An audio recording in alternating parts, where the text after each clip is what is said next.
नमस्कार साथीहरू, आजको भिडियोमा हामी नागरिक एपले हालै जारी गरेको नयाँ सूचनाबारे कुरा गर्नेछौँ। नेपालमा अहिले प्राय सबै डेटा डिजिटल हुँदै गएका छन् र यसपटक नागरिक एपले सवारी चालकहरूलाई सुविधा सुरु गरेको छ। यो बारेमा के हो म तपाईँहरूलाई डिटेलमा जानकारी गराउनेछु। च्यानलमा नयाँ हुनुहुन्छ भने छेउमा रहेको बेल अल थिच्नु होला, लाइक गर्नु होला, भिडियोलाई सकेपछि हेर्नु होला। आउनुहोस् भिडियोतर्फ।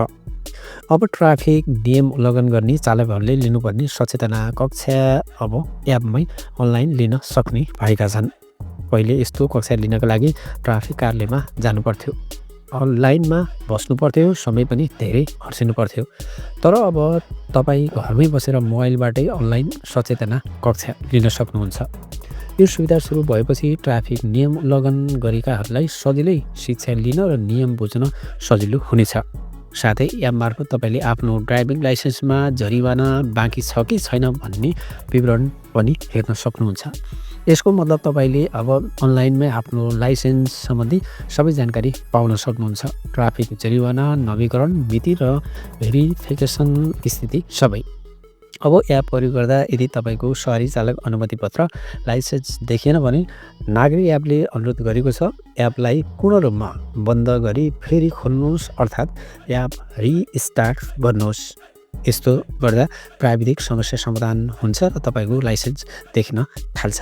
अथवा तपाईँले तपाईँको एपमा भएको अथवा डिभाइसमा भएको नागरिक एपलाई त्यसलाई इन्स्टल गर्नुहोस् र फेरि इन्स्टल गर्नुहोस्। नेपाल सरकारको सवारी चालक अनुमति पत्र विभागले पनि जानकारी दिएको छ कि अब लाइसेन्स नवीकरण र भेरिफिकेसन जस्ता सेवा पनि एप मार्फत सुचारू भएका छन्। यसको मतलब तपाईँले कार्यालय धाउन नपरी मोबाइलबाटै धेरै प्रक्रिया पुरा गर्न सक्नुहुन्छ। अब कुरा गरौँ यो प्रणालीले के फाइदा ल्याउँछ। पहिलो, समयको बचत। पहिले लाइसेन्स भेरिफिकेसन वा नवीकरणका लागि कार्यालयमा गएर लामो लाइनमा बस्नु पर्थ्यो। अब केही क्लिकमै काम पुरा हुन्छ। दोस्रो, पारदर्शिता र सजिलो सेवा।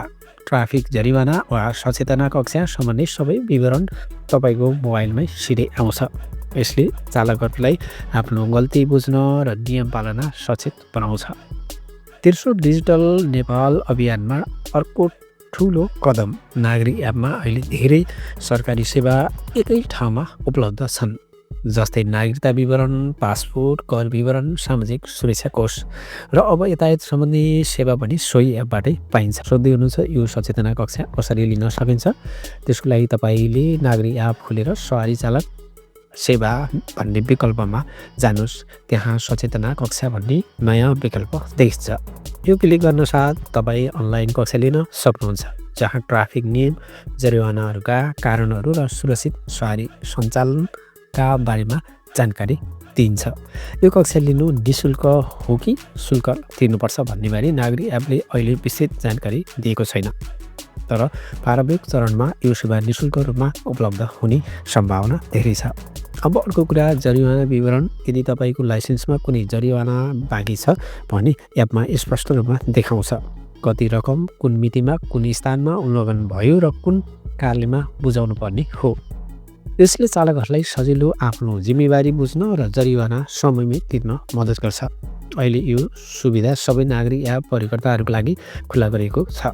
तर यदि तपाईँको एप पुरानो संस्करण हो भने प्ले स्टोर वा एप स्टोरमा गएर नागरिक एप अपडेट गर्न नबिर्सिनुहोस्। नयाँ अपडेटपछि यी सबै नयाँ सेवा सक्रिय हुन्छन्। अब अन्त्यमा यो एपको उपयोगबारे छोटकरीमा सम्झौँ। नागरिक एपमा तपाईँको आफ्नो driving licence, PAN, citizen, passport, Covid प्रमाणपत्र, सोसियल सेक्युरिटी फन्ड र अहिले तपाईँको ट्राफिक भाइलेसन डिटेल र अनाउन्स क्लासहरू सबै हेर्न सक्नुहुन्छ।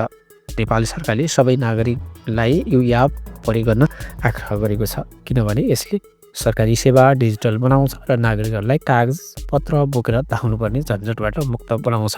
यदि तपाईँको एपमा कुनै जानकारी नदेखिएमा सुरुवातमा भने चाहिँ एपलाई रिस्टार्ट गर्न नबिर्सिनुहोस्।